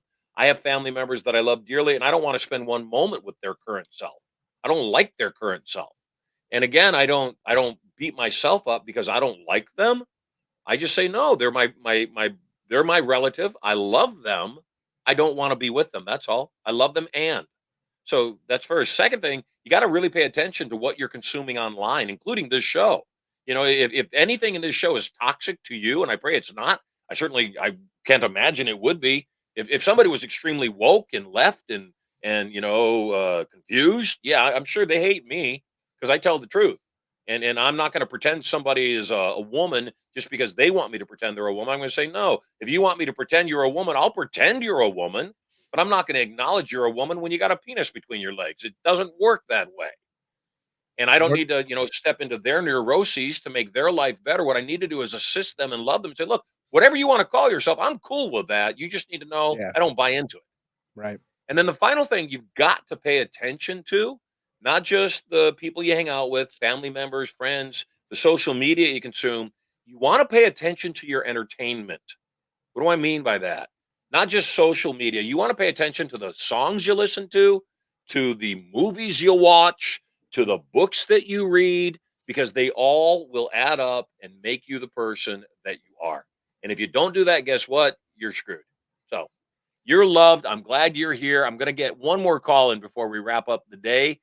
Make sure you keep listening. You just may have won uh, 10 ounces of pure Marshall silver. So God bless you. Take care. Hey, I want to chat with Renee Kudlich. Last call of the day. We're going to get one in quick before we wrap up. Coming up to the top of the hour. If you're brand new to the show and you don't know what we do here every single day, for the first hour, I give you life-changing content. Great guests like we had today with Dylan. And then in the second part of the show, I start taking your calls at studiomoney.info/live guests. And every single day, I put cash up for grabs. If you don't win the cash, I add $500 to it the next day. So today's cash, $10,500, says my back scratcher. If nobody wins it today, yeah, tomorrow, $11,000. Somebody's going to win it. Somebody's going to win it. Maybe today. Maybe Renee. Welcome home. Hi, Marshall. Hello there. How are you? I am always awesome. I How just are want you? to, I'm about to tell you. So I just want to tell you, first of all, and I hope I don't lose it, but you have been such an instrumental part of my life. I have always been an ostrich with my head in the sand. You know my life. I was Yes. very open and transparent with you. It brings me to your current situation with Dean. Like how you impacted him. Like if you didn't impact him, oh my God, his life would have been horrible. I'm thinking, overweight, whatever he was going through. But because you impacted his life, he died such a happy person based on the pictures that you saw or the conversations you've had.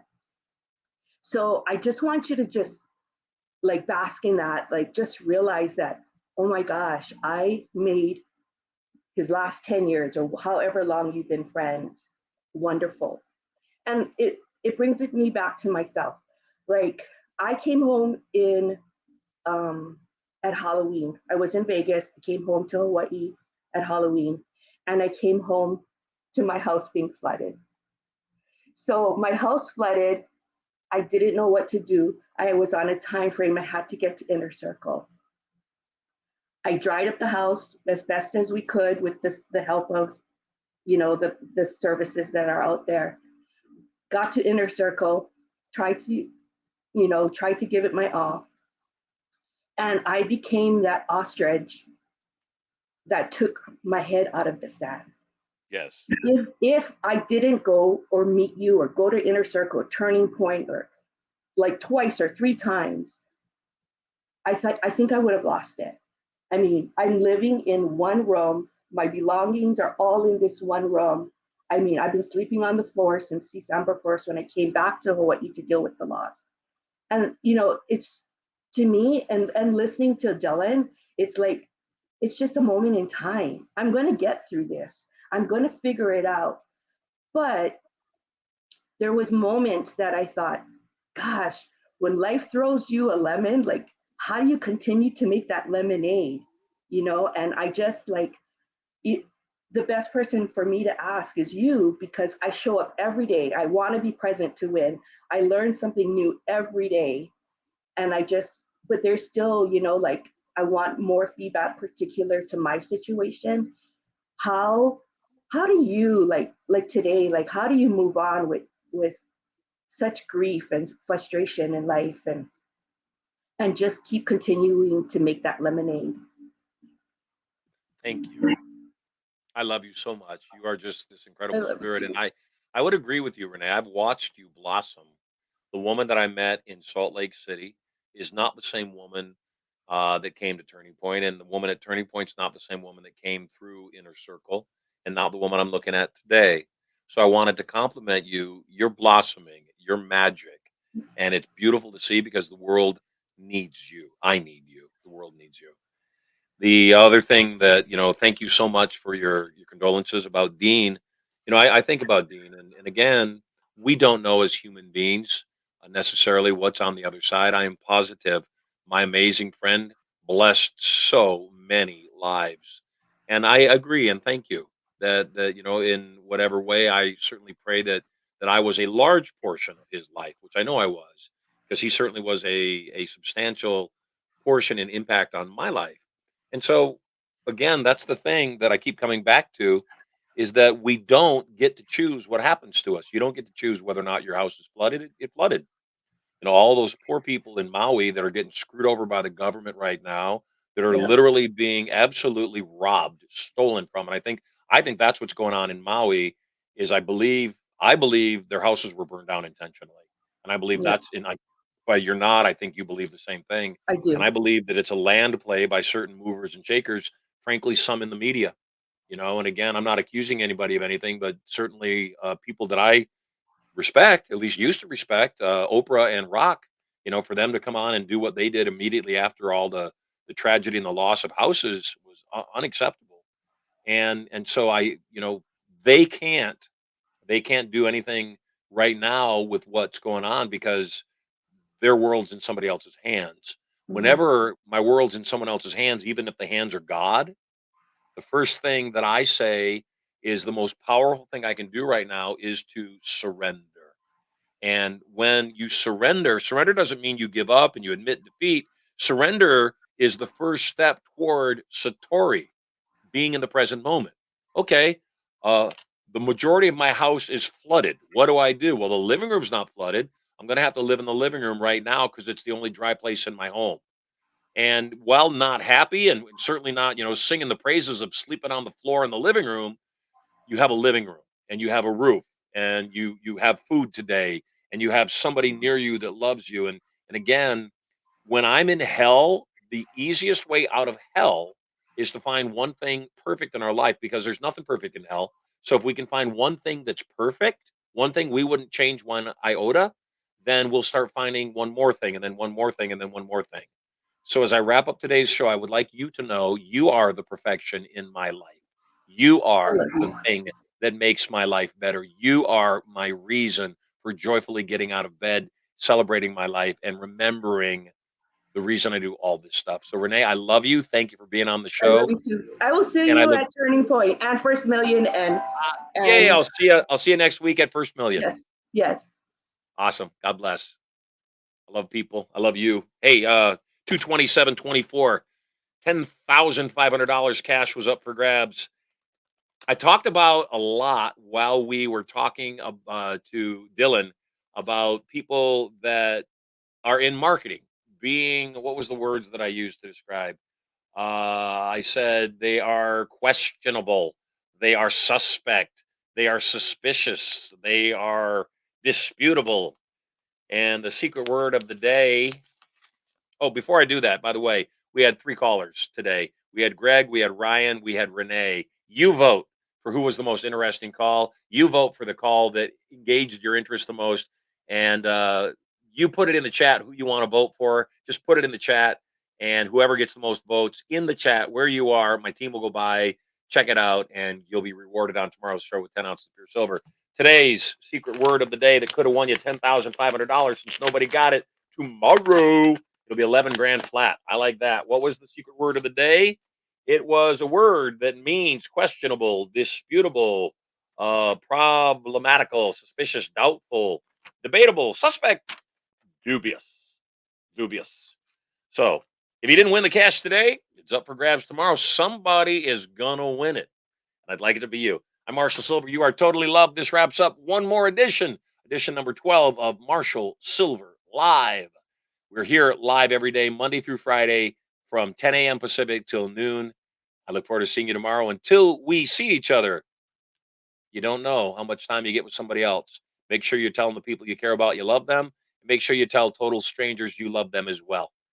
Have an awesome day. If you want to learn how to win, Bradley, tune into the show earlier tomorrow. We'll give you all the details. For now, I'm Marshall Sylver. If you are waiting to get on the air and you did not get on, you'll be first up tomorrow, so make sure you get here early. God bless. Bye for now.